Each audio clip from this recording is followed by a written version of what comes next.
Talk to me as a child psychologist. And I mean, we've read ad nauseum about all the problems that this is causing, but I mean, how bad is it for our kids? Yeah, I sound pretty doom and gloom when I speak about this, but I have been for the last decade now. It's not just, James, the content that they see online, and we know that that's just unfettered, a cesspit of inappropriate material. Like I've said for a long time, we underprotect our kids in the real world, overprotect them, sorry, and we completely, underprotect them in the online world. But what we forget about as well, it's not just what they're seeing online, but it's what they're not doing when they're online. And we're talking like 4, 5, 6, 8 hours a day. They're not socialising, they're not talking to each other, they're not getting outside. And so, it's literally, the hours per week and month that add up that are taken away from what previous generations would be doing of 8, 9, 10-year-olds, which is having a play-based childhood.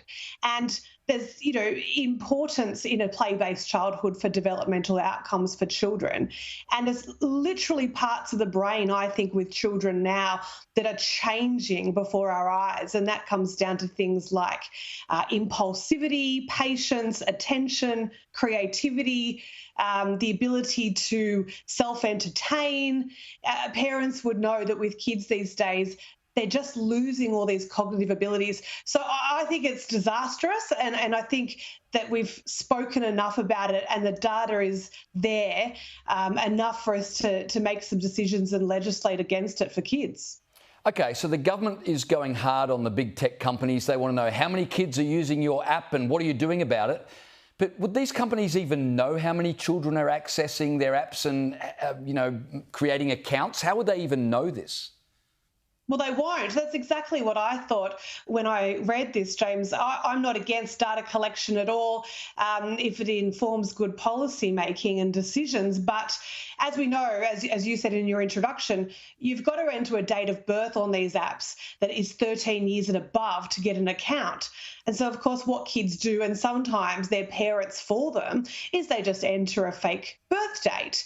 And so I can't imagine that these companies have any data, reliable data, on the amount of kids that are under 13 using social media. That data usually comes from widespread surveys of parents and families. And shockingly, it is confirmed that we've got, 8 and 9-year-olds on social media weekly.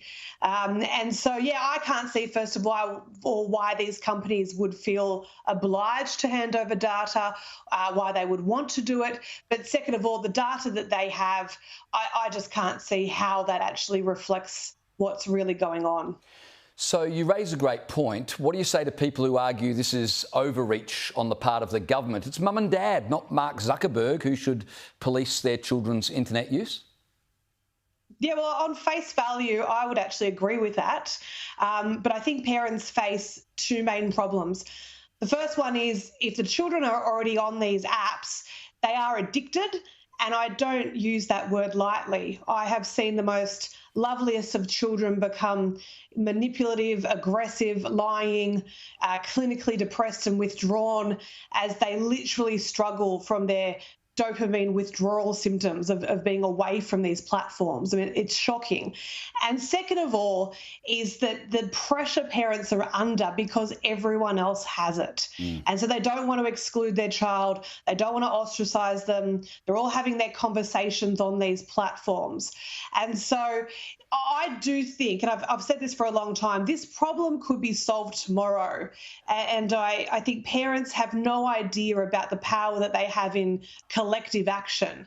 We don't need every kid off these apps. What we need is a couple in each classroom. And we need a movement by parents to say, look, not everyone in the class has it, actually. There's half a dozen of you who don't. And so, you're not getting it. And I think legislating that will actually give parents the confidence to say, no, it's against the law, you're not having it. So it's more about giving parents the confidence of having that discussion in their family home, because I agree, actually, I think it does come back to parents.